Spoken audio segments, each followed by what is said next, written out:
नमस्कार, स्वागत आहे तुमचं आपल्या यूट्यूब चॅनलमध्ये, ज्याचं नाव आहे मराठी स्टोरीज वर्ल्ड. आणि आज आपण ऐकणार आहोत मर्मबंध भाग 18. पण त्याआधी जर मंडळी अजून तुम्ही चॅनलला सबस्क्राईब केलेलं नसेल तर प्लीज जाऊन चॅनलला सबस्क्राईब करा. तसंच बाजूचं बेल आयकन प्रेस करायला विसरू नका. चला तर मग सुरू करूया भाग 18. अनु स्टेटमेंट देण्याच्या कंडिशनमध्ये नव्हती. रडून रडून तिचे डोळे सुजले होते. कितीही समजावलं तरी ती रडतच होती. तिला आत्ताच काही विचारणं रिस्की होऊ शकतो, म्हणून डॉक्टरांनी आणि निशांतने पोलिसांना दुसऱ्या दिवशी स्टेटमेंट घेण्यासाठी कन्व्हिन्स केलं. पोलिसांच्या हाती अजूनही काही लागलं नव्हतं. निशांत आणि सुजित बसून CCTV फुटेज चेक करत होते, पण अजून तरी कुठेच त्यांना अनु दिसली नव्हती. त्यांनी फ्रायडे नाईटचं फुटेज चेक करायला घेतलं. त्यांना एका मिडनाईटच्या फुटेजमध्ये अनु पाठमोरी दिसली आणि तिच्याबरोबर एक जेंट्स होता. त्यांनी पुढचं रेकॉर्डिंग चेक केलं, पण ते आता कुठल्याच रेकॉर्डिंगमध्ये दिसत नव्हते. त्यानंतर त्यांनी अजून एकदा अनुला पाहिलं. आता ती एकटीच होती आणि ती पळत आलेली त्या कॅमेऱ्यामध्ये रेकॉर्ड झालं होतं. दुसऱ्या क्षणी तिने पाठीमागे वळून पाहिलं आणि तिच्या ओठांच्या हालचालीवरून तरी असं वाटत होतं की ती कुणाला तरी मोठ्याने आवाज देत होती. समोर पाहून तिने तिचा एक हात पुढे केला होता आणि दुसरा तिच्या तोंडावर गेला आणि ती मटकन खाली बसली.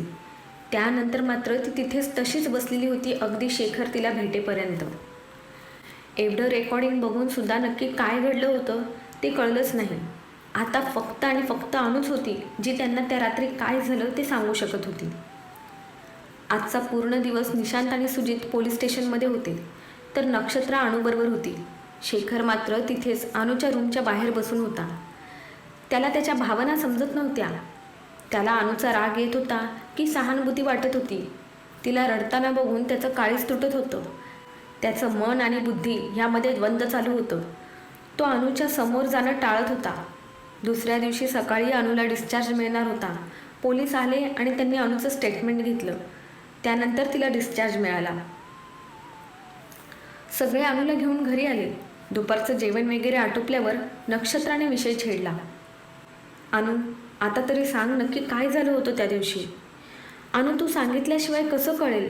आणि तू प्रेग्नंट आहेस. तू लग्न केलं आहेस की? ती बोलता बोलता थांबली. अनुच्या डोळ्याला पाण्याची धार लागली. नाही, माझं लग्न नाही झालं, पण करणार होतो आम्ही लग्न, ते सुद्धा परवा. पण अनुला हुंदका आला. पण काय? त्या तुझ्या हाय क्लास बॉयफ्रेंडने चीट केलं ना तुला? शेखर तुसड्यासारखा बोलला. त्याचे डोळे लाल झाले होते. अनु शांत हो. तुला त्रास होत असेल तर नको सांगू. तसंही पोलीस रिपोर्टमध्ये कळेलच. तू आता जाऊन आराम कर, निशांत म्हणाला. नाही, मला बोलायचं आहे निशू. हे ओझं आता जड झालंय. मला सांगू दे, माझं मन तरी हलकं होईल, अनु म्हणाली आणि तिने तिचे डोळे पुसले. शेखर तिच्याकडे बघतसुद्धा नव्हता. कालपासून शेखर तिच्याबरोबर शब्दसुद्धा बोलला नव्हता आणि आता बोलला ते असं. त्याच्या नजरेतला तिरस्कार तिला सहन नाही झाला. त्याचं असं वागणं तिला अजून त्रास देत होतं. अगोदरच तुटलेली ती अजून कोलमडून गेली होती. त्याने मला नाही फसवलं, ती शांतपणे म्हणाली आणि तिने सांगायला सुरुवात केली. माझी आणि निखिलची ओळख 8 महिन्यापूर्वी झाली होती. मी राहत असलेल्या बिल्डिंगच्या समोरच्याच बिल्डिंगमध्ये तो राहत होता. त्याची आणि माझी फ्लॅटची विंडो समोरासमोर होती. तो तासनतास खिडकीत उभा असायचा. आम्ही 4 जणी फ्लॅटमध्ये राहायचो, त्यामुळे तो नक्की कुणाकडे पाहायचा ते कळत नव्हतं. 2-3 वेळा जॉगिंग करताना मी त्याला पाहिलं होतं. तो माझ्याकडेच बघत होता. निखिल दिसायला छान होता. पर्सनॅलिटी बघून कोणीही इम्प्रेस होईल अशी होती. 4 चौघात उठून दिसायचा तो. एक दिवस मी वर्कआउट करत होती. तो तिथे आला. हाय, त्याने मला विश केलं. हाय. मी गोंधळून त्याच्याकडे पाहिलं. तो मात्र बेधडक माझ्या डोळ्यांमध्ये बघत होता. तुम्ही? मी निखिल, तुझ्या समोरच्या बिल्डिंगमध्ये राहतो, त्याने सांगितलं. त्याची नजर अजूनही माझ्यावर होती. हो, माहीत आहे. तुम्ही घरात कमी आणि खिडकीत जास्त उभे असता, त्यामुळे माहीत आहे ते, मी म्हणाले. आता काय करणार ना? रिकाम्या घराच्या भिंती बघण्यापेक्षा समोर असलेलं आसमानी सौंदर्य बघू नये एवढा अरसिक तर मी बिलकुल नाही. तो हसत माझ्या डोळ्यात डोळे घालून बोलला. त्याच्या बोलण्याने मी लाजून नजर खाली केली. येते मी, उशीर होतोय, मी म्हणाले आणि तिथून निघाले. उद्या इथेच वाट पाहीन, तो म्हणाला. तो मलाच पाहत होता इतके दिवस हे कळल्यावर मला खूप छान वाटत होतं. एकदम हवेत होते मी. निखिल मलासुद्धा आवडत होता. दुसऱ्या दिवशी मी तिथे गेले. आता ते रोजचंच झालं होतं. आम्ही एकमेकांना भेटत होतो. मूवी, लंच, डिनर, आउटिंग, मजा मस्ती करत होतो. हळूहळू एकमेकांमध्ये गुंतत चाललो होतो. निखिलने माझ्यामधला कॉन्फिडन्स वाढवला होता. त्याने मला खूपच चेंज केलं होतं. माझं दिसणं, बोलणं सगळं बदललं होतं. ते फक्त निखिलमुळे. माझ्यामध्ये पोटेन्शियल असूनसुद्धा मला प्रमोशन मिळत नव्हतं. त्याचं कारण माझं राहणीमान शहरातल्या लोकांसारखं नव्हतं.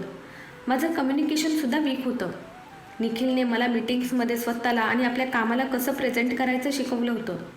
त्याच काळात आम्ही एकमेकांच्या खूप जवळ आलो. त्याने त्याचं माझ्यावरचं प्रेम कन्फेस केलं होतं. तो लवकरच त्याच्या घरी आमच्याबद्दल सांगणार होता. त्या दिवशी शेखर अचानक आला आणि त्याने मला प्रपोज केलं. मी त्याला नाही म्हटले, पण मला माहीत होतं आता आमची मैत्रीसुद्धा नाही राहणार. शेखर माझा फ्रेंड, फिलॉसॉफर, गाईड, माझ्या सगळ्यात जवळची व्यक्ती होता. थोडक्यात तो सगळंच होता.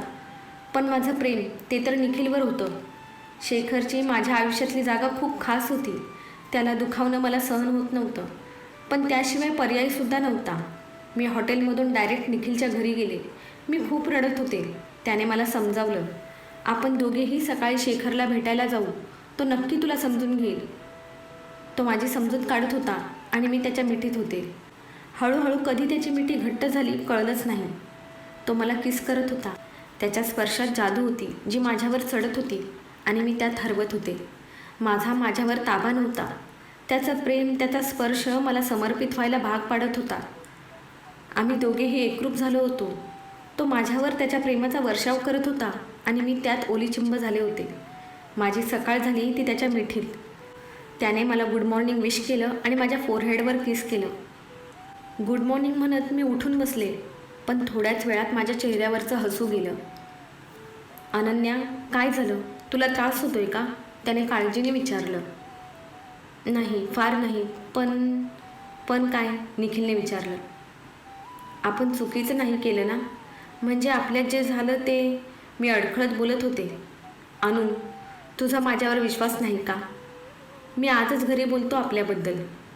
मी बिझनेस सेट झाल्यावर लग्न करणार ठरवलं होतं, पण आता उशीर नाही करणार.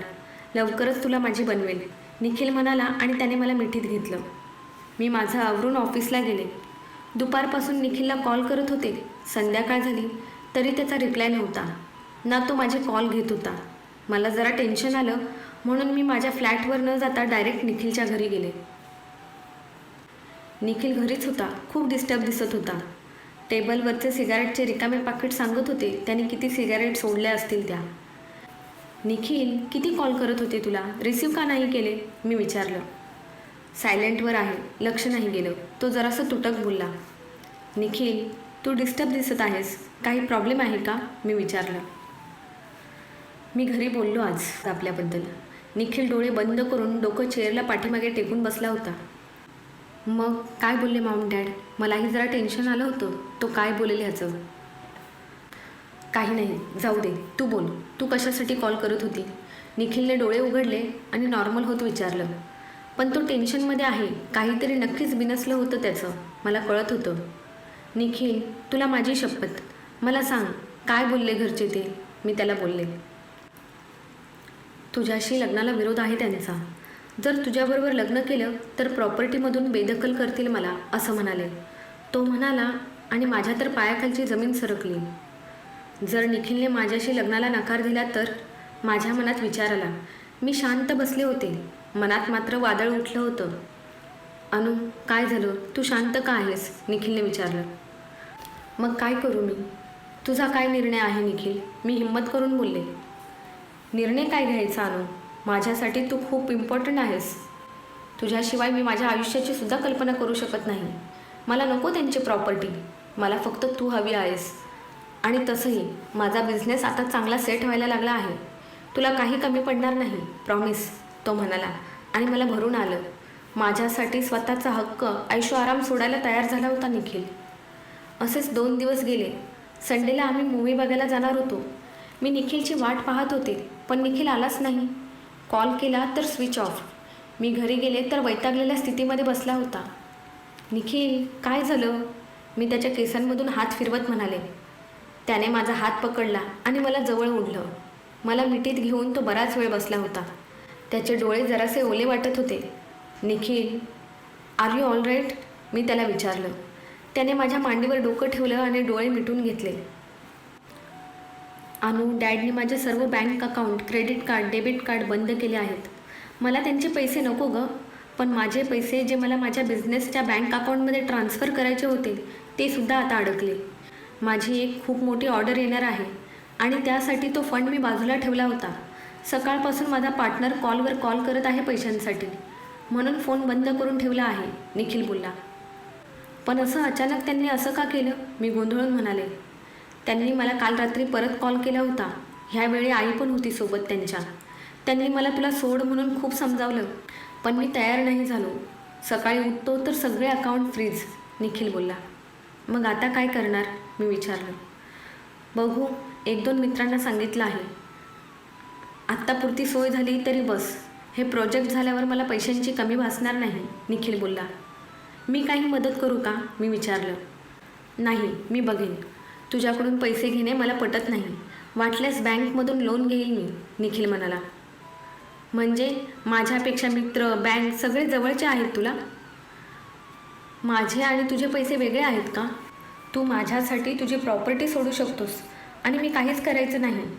हे असं कसं तुझं प्रेम, निखिल? मी जरा रागवत म्हणाले. तसं नाही गं, पण अमाऊंट मोठी आहे. मी मॅनेज करेल, तू नको टेन्शन घेऊ, निखिल म्हणाला. 5 लाख आहेत माझ्याकडे आणि ज्वेलरीसुद्धा आहे माझ्यासाठी केलेली. ती पकडून 9-10 लाख तरी होतील. तेवढीच माझ्याकडून काहीतरी मदत होईल तुला. प्लीज नाही म्हणू नको. मी त्याला समजावलं आणि तो तयार झाला. अनु, पण मला कॅश लागेल, कारण पैसे जमा करायला 1-2 दिवस जातील, म्हणून मी पार्टीबरोबर बोलून घेतो. पेमेंट कॅशमध्ये मिळणार म्हटल्यावर ते 1-2 दिवस आरामात थांबतील, तो म्हणाला. बरं ठीक आहे, मी निघू, उशीर होतोय, मी उठत म्हणाले आणि त्याने मला पुन्हा त्याच्या मिठीत बंदिस्त केलं. अनु, थांब ना आज इथेच. मला खूप लोनली फील होतंय. आज तुझ्या मिठीत झोपायचं आहे मला, तो बोलत होता आणि माझ्या पाठीवर, मानेवर किस करत होता. मी सुद्धा त्याच्यात विरघळले आणि तिथेच थांबले. 2 दिवसाने त्याची पैशाची सोय झाली. सर्व नीट झालं होतं, पण निखिलने घरच्यांशी कॉन्टॅक्ट ठेवला नव्हता. महिना उलटून गेला होता. तो त्यांचे कॉल घेत नव्हता आणि त्यांना कॉलही करत नव्हता. पण एक दिवस त्याच्या आईला माइल्ड हार्ट अटॅक आल्याचा फोन आला आणि निखिल सैरभैर झाला. त्याचे मॉम डॅड UK होते आणि निखिल बिझनेसच्या कामानिमित्त इंडियामध्ये आला होता. मला काळजी घे आणि टेन्शन घेऊ नको, मी तुला कधीच अंतर देणार नाही असं वचन देऊन तो त्याच दिवशी UK निघाला. आता निखिलला जाऊन आठवडा होऊन गेला होता. त्याचा कॉल आला नव्हता. फक्त 1-2दा त्याने माझ्या मेसेजला रिप्लाय दिला होता. एक दिवस मी ऑफिसमध्ये काम करता करता चक्कर येऊन पडले. कलिग्सने डॉक्टरांना बोलवलं, मला चेक केलं आणि माझे ब्लड सॅम्पल कलेक्ट केले. निखिलच्या वाटेकडे मी डोळे लावून बसले होते. त्याच्या विचारांमध्ये हरवून जायचे. मला वाटलं बहुतेक मी खूप जास्त विचार करत आहे म्हणून स्ट्रेसमुळे मला चक्कर आली. माझे पिरियड्स तसेही रेग्युलर नव्हते, त्यामुळे ते मिस झाले तरी माझ्या डोक्यात वेगळा विचार आलाच नाही. दुसऱ्या दिवशी जेव्हा मी ऑफिसला गेले तेव्हा माझी मैत्रीण माझ्याकडे बघून तोंड वाकडं करून गेली. मॅनेजर आणि इतर जेंट्स स्टाफ माझ्याकडे तिरस्काराने तर काही वसवसलेल्या नजरेने पाहत होते. मी जाऊन माझ्या चेअरवर बसले. हे असे का बघत आहेत मला कळतच नव्हतं. तेवढ्यात पिऊन आत आला आणि मला सरांनी बोलवलं आहे सांगितलं. मी डोअरवर नॉक केला आणि आत गेले. या मिस अनन्या, हे तुमचं रेजिग्नेशन लेटर, साईन करा, बॉस म्हणाले आणि मी शॉकमध्ये त्यांच्याकडे पाहिलं. सर, तुम्ही असं एकाकी मला कसं काढू शकता? माझं काही चुकलं का? मी विचारलं. मिस अनन्या, मी तुला कामावरून काढत नाही, तर तू स्वतः हा जॉब सोडत आहेस, बॉस चेअरवरून उठत बोलले. पण का? मी विचारलं. मिस अनन्या, प्रेग्नेंट वुमनला जॉबवरून काढता येत नाही आणि तुम्हाला इथे ठेवून मी माझ्या ऑफिसचं एन्व्हायरमेंट खराब करणार नाही. हे तुमचे रिपोर्ट्स. बॉसने रिपोर्ट्स टेबलवर फेकले. थोडा वेळ तर मला काहीच समजत नव्हतं. सगळं जग काही वेळासाठी थांबलं असं वाटत होतं मला त्या क्षणाला. डोळ्यातून अश्रू येत होते. मिस अनन्या, साईन करताय ना? बॉसचा आवाज आला आणि मी भानावर आले. आता मला कळलं बाहेर सगळ्यांच्या नजरा का बदलल्या होत्या त्या. पण आता आर्ग्युमेंट करून काहीच फायदा नव्हता. मी पेपर साईन केले आणि तिथून लगेच बाहेर पडले.